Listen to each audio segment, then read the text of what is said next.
Good evening. Did you know that in the U.S. someone has a stroke every 40 seconds? Strokes are the leading cause of severe and long-term disability in this country. Put another way, I'm going to talk to you about some statistics. 795,000 people each year have a stroke, and of those, 140,000 will die. 3/4 of that total number are age 65 years or older. 600,000 are first attacks, and nearly 185,000 are recurrent strokes. The numbers really are staggering when you think about it in those terms. I've been a registered nurse since May of 1992. I graduated from Northwestern School of Nursing. I went to work immediately for Willis-Knighton, and that's been 22 years ago. 21 of those years, though, have been spent in an inpatient rehab setting. I've been rehab certified since 1999, so as you can see, caring for people who've had strokes has been a major part of my professional life. In order to better understand strokes, it's important that we talk about things like risk factors, the kinds of strokes, and what you should do if you think someone is having a stroke. So who exactly is at risk? Well, you have controllable risk factors, things like high blood pressure, that's your number one thing. Atrial fibrillation, which is an irregular heartbeat. You think about your heart as a pump, and if your heart doesn't pump properly, you build clots that get strewn into your circulatory system. Things like high cholesterol, smoking, which causes vasoconstriction and other circulatory problems, things like obesity and physical inactivity, and atherosclerosis, which is just hardening of the arteries.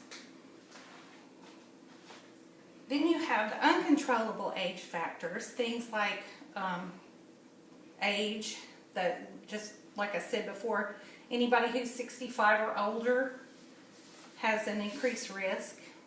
Your race plays a major part. African Americans, Hispanics, Asian or Pacific Islanders are much more prone than Caucasians. Gender, males are more likely than females. And if you have a positive family history of someone who's had a stroke, then you're more likely. If you've had a previous stroke or if you've had a TIA, we refer to that as transient ischemic attack. Fibromuscular dysplasia, which is a narrowing and an enlargement of like the medium-sized arteries. And also congenital defects like a hole in your heart. We call that patent foramen ovale. So next, let's talk about the kinds of strokes. There are two main ones. The first one is ischemic, which all that is a blood clot in the brain. These are treated with blood thinners and cholesterol medicine. The other kind is hemorrhagic, which is a bleed in the brain. So the next time you hear somebody say, oh, give them an aspirin, do not do that, because when someone first has that, you don't know if they have the ischemic kind or the hemorrhagic kind. But with the hemorrhagic, the recovery period is longer, but the outcomes typically are better. And of those two, the ischemics are the most common. Then you have another kind that I talked about earlier, the transient ischemic attack. And they're called mini strokes because while the symptoms are temporary, they should be taken very seriously because they're warning signs to someone possibly having a stroke in the near future. Which brings me to my next point. So how would you know if someone was having a stroke? I call them the suddens. And the symptoms for stroke and TIA are exactly the same. They vary depending on which part of the brain is affected, but should be taken just as seriously. It's sudden numbness or weakness in your arm, your leg, or on one side of your body. Sudden confusion, difficulty speaking or understanding. Sudden lack of coordination or loss of balance. Difficulty walking, you'll see a patient fall. Dizziness. Sudden onset of a severe headache. Or sudden visual difficulties in one or both eyes. Because every minute counts, fast treatment can reduce the damage done to the brain and could mean the difference, literally, between life and death.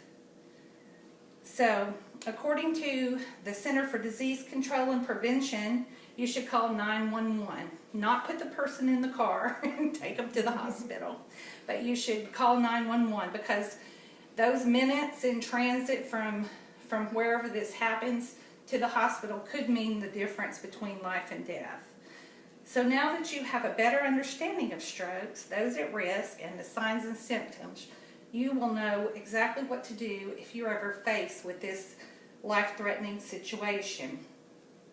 There's some simple things to remember, and it's called FAST. I like this because I like to be fast. So,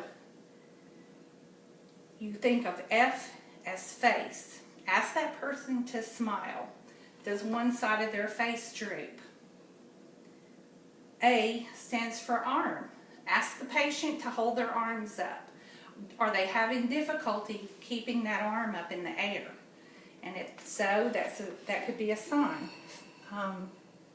Speech. Is their speech slurred or strange sounding? And believe it or not, I've seen people have a stroke, be in the hospital, and they start whispering. And this can be a very ominous sign that they're about to have another stroke. And then the last letter, T, is time. So call 911 immediately. Thank you.